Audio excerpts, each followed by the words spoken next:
Up to this point, we've only solved systems of linear equations. How do you solve systems of linear inequalities?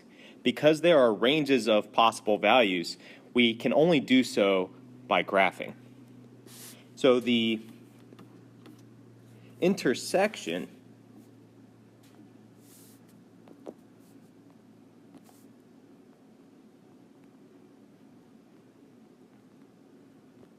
or overlap of the shaded regions is the solution, in addition to any points that are included along the boundary of said region. Take a moment if you need to pause the video to review how to decide which region to shade, and always remember that an inconsistent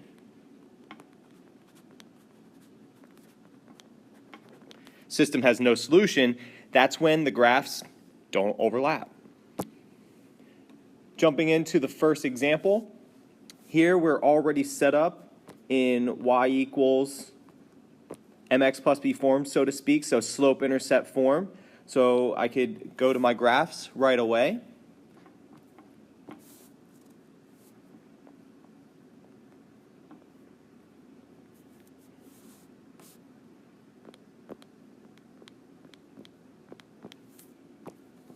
I like to color code them, and that helps me see which graph is which. So I plot the y-intercept at -2, and because it is a strict greater than inequality, I need to carefully do so with an open circle, and then up 4, 1, 2, 3, 4, right 1, and then connect the dots and go through them using a dashed line.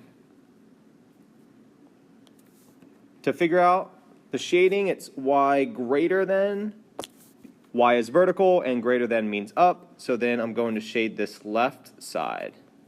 I know that sounds weird, like left side, even though I'm talking about up. So technically, I would shade up like this, but I like to go perpendicular to the inequality that generated the shading so I could source it better, track which one created which region. I'll change the color for the next inequality. It's also a strict inequality, this time less than, and I'll graph my points using circles. So I have a y-intercept of 1, and then I go down 1, right 2, and it says y is less than, so then I shade down after I connect these through with a dashed line.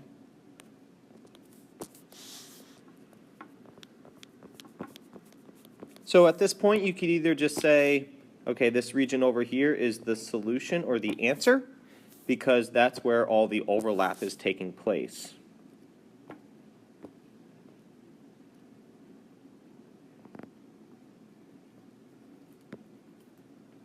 So any point from that region is going to make both inequalities true at the same time.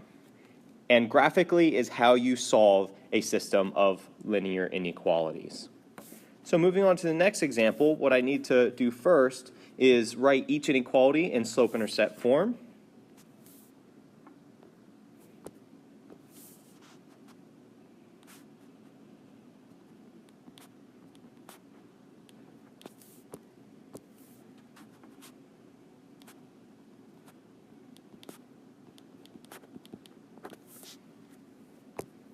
And for the third graph, I'll color it green. So this problem has the added direction that I need to classify the figure created by the solution region. Don't forget to do that.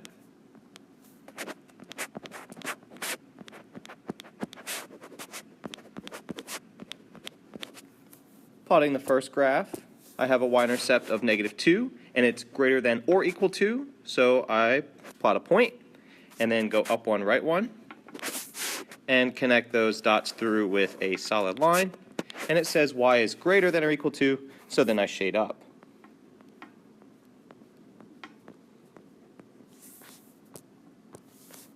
The blue graph, y-intercept of 2, it's or equal to with the inequality, so I use a point, and then I go down 1, right 1, and a solid line. The inequality is less than or equal to, so then I shade down. I could start seeing a lattice of intersection forming in this area, but because I have 3 inequalities, I can't be too sure where the solution is until all of them overlap the same space. So that is x greater than or equal to -2. So I go to the x-axis at -2 and plot a point, and then go perpendicular through that point and the axis. And it says x is greater than or equal to, and horizontally speaking, that means to the right. So again, I could point at what the solution is. So I could say, let me kind of shade it in a little bit. And that's the solution. And it makes a triangle. Might be a parallelogram, it might be a rectangle, might not be any shape at all. And here, that is going to be inside that purple region, any ordered pair in there or along the boundaries will make all 3 inequalities true at the same time. And to contrast with the previous example, here what's along the boundary is not included in the solution because it was strictly greater than or less than inequalities. Here it's or equal to, so the boundaries are included as well. One more example before we get to the application. So already in y equals mx plus b form,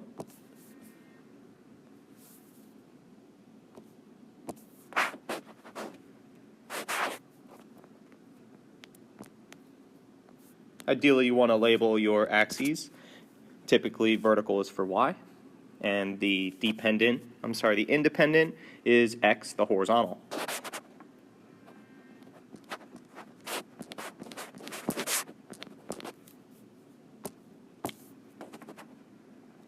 Plotting with circles because these are strict inequalities.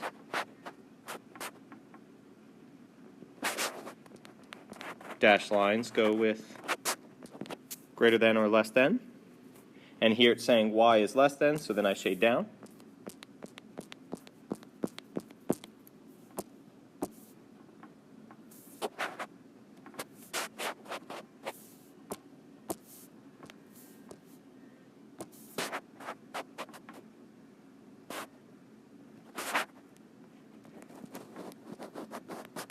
And it's y greater than, so I shade up.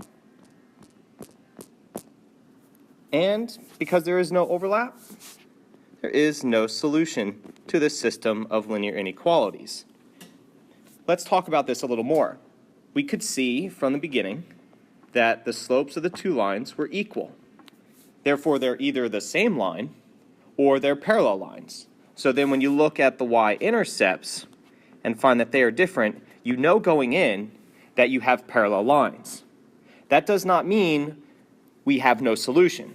For example, if I would have the first inequality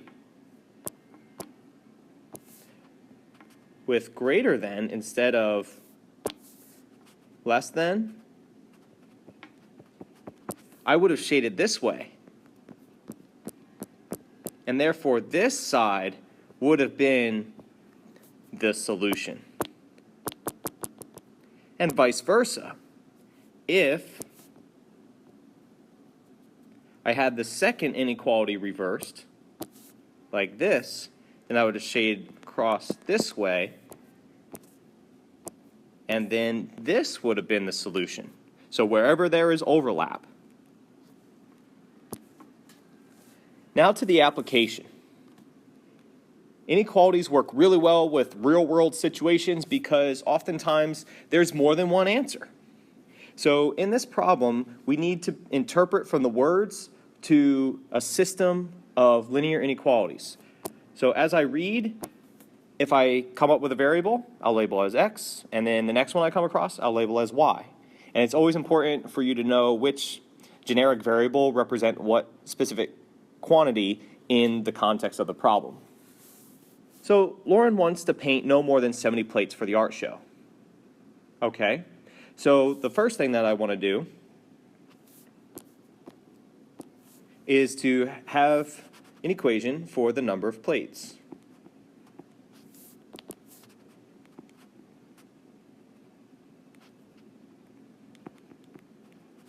I'll get to that in a little bit. So it costs her, okay, so now we're talking about cost. So then I know the other theme of the problem is going to be the cost.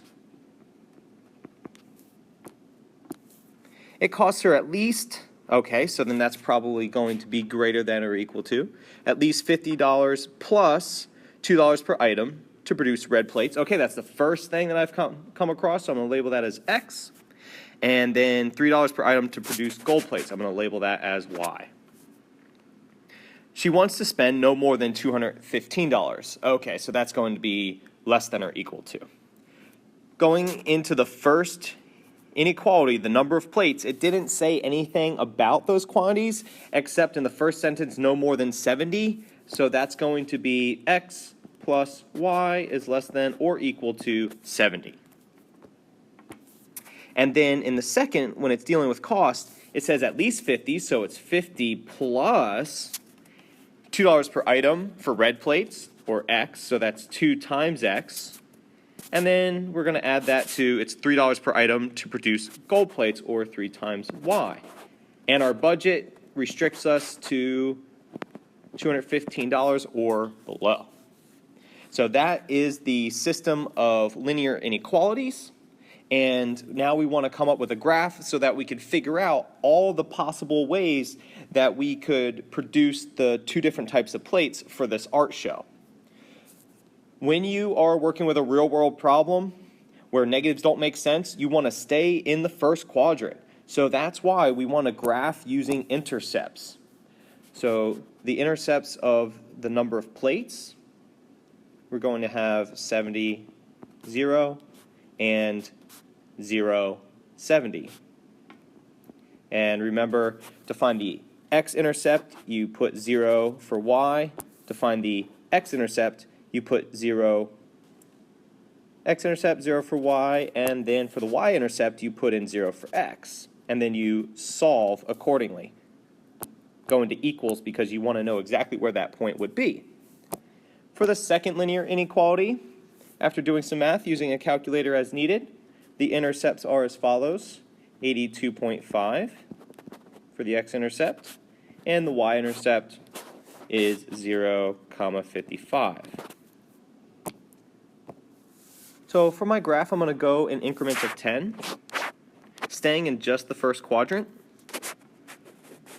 And because the largest intercept is almost 90, I'll go up that much.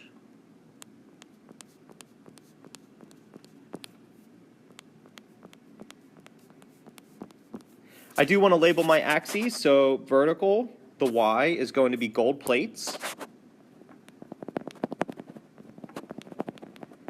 And my horizontal is going to be red plates.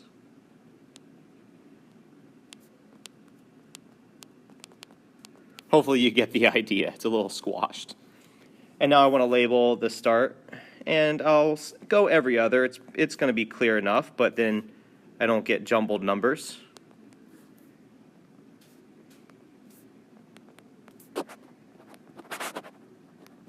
All right, plotting my y-intercepts, 70 and 70.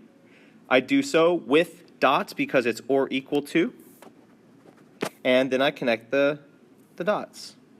And that's less than or equal to, so then I shade down, again, staying in the first quadrant. So technically, in my system of linear inequalities, I also have that x is greater than or equal to 0, and y is greater than or equal to 0. Those are implied given the context. It is good practice, though, to write those down. And then we go to the next inequality. We plot its y-intercepts, and its x-intercept, 82.5. They're right about there, and 0.55. Connect the dots, shade,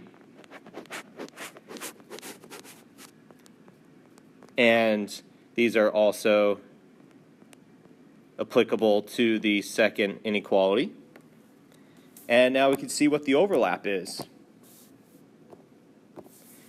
We have along this boundary and along this boundary. And then everything inside the first quadrant underneath like so. Any point inside that purple region is going to make both inequalities true at the same time. So, for example, we could have,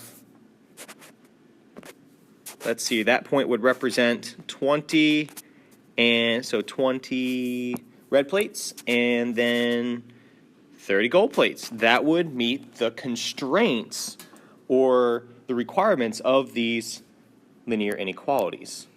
And remember, graphing is how we solve them, so this is the answer.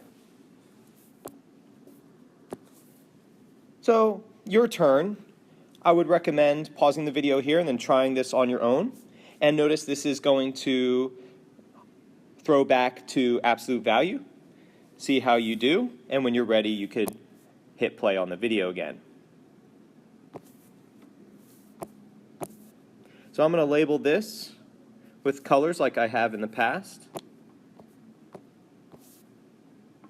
And with absolute value, remember, there's a positive and a negative case since it represents distance from 0, and there are two sides of 0 to the left and to the right.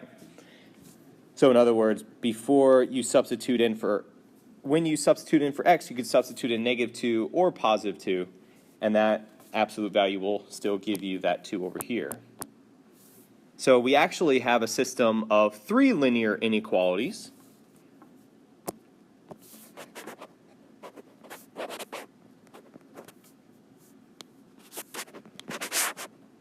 So for the y, I go as high as 3, and for the x's, I just really need to go out by 2. It's less than or equal to, so it's solid, and it's shading down. And then for the x's, it's strictly greater than or less than, so it's at -2 with a dashed line perpendicular through that location on the x-axis. And it's x is less than -2, so that's shading to the left. X is right or left because it's horizontal. And then through 2 and greater than, so that's to the right. And we can see that our intersections are kind of these nooks down and left. So to be very clear, this boundary up here is on. This boundary here, because it's strictly less than, is not part of the solution. So any point along that line would not satisfy both inequalities at the same time.